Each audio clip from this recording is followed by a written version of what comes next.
Beautiful, bro. That's good. We can get. Everyone said you don't get high the first time, but I got really high and massive marijuana plant. There was a Heineken little piece. All of them were cracking up, playing Nintendo, and all this weed on the table. Laying in bed, like, where am I?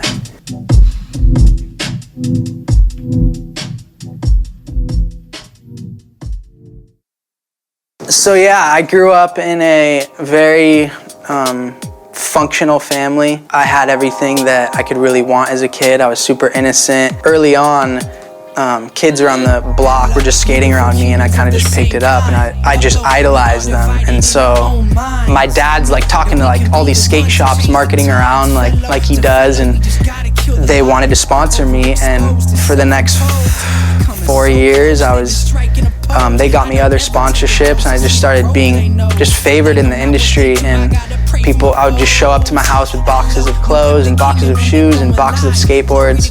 I just took it for granted and didn't really realize like the path that I could take and do what I want to do for like what I love to do for a living.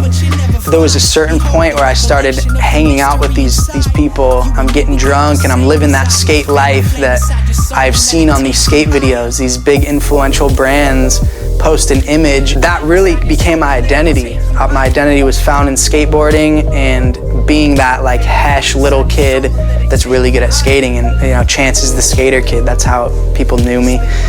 So I honestly just fell off. Like, I met a couple people, became best friends with them. They were popular and in that crowd and got a lot of girls, and I was just captivated by that. So I dropped skating completely when I went to high school. It was just like, where is Chance? Where did he go? Nobody knew. And there was actually, in the skate shop I rode for, there was a picture of me and it said, "Have you seen him?"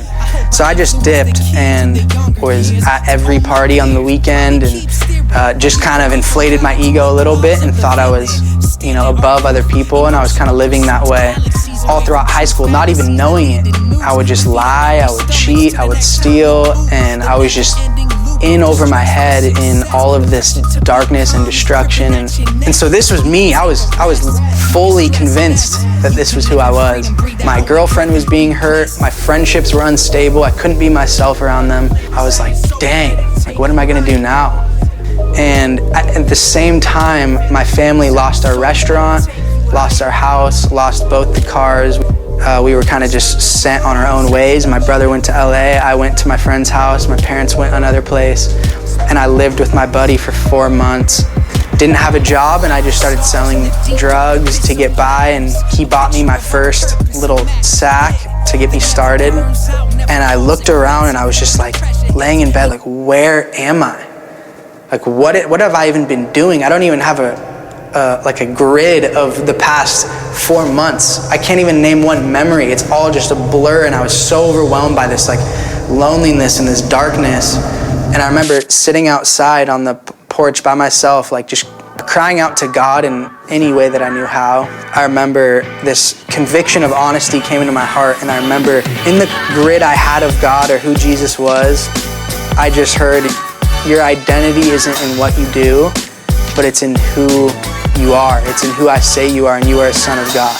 And it was the first time I had the revelation that I am a son of God, and that nothing that I can do, not a career path, not a talent, not an income, not a person, nothing could define me.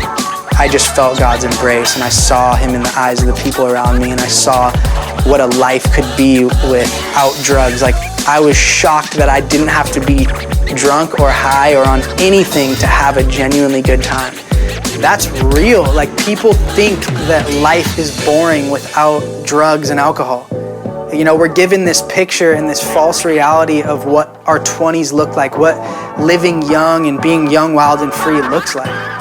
And they paint this picture, and there's all these people, you know, following this way, following this path and living recklessly. It looks really good in the moment, but then there's just destruction happening within the fabric of it all.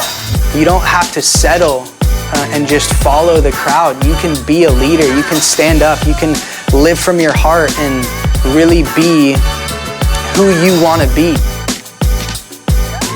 Hello, my name's Chance Moreno, and my dreams have been redeemed.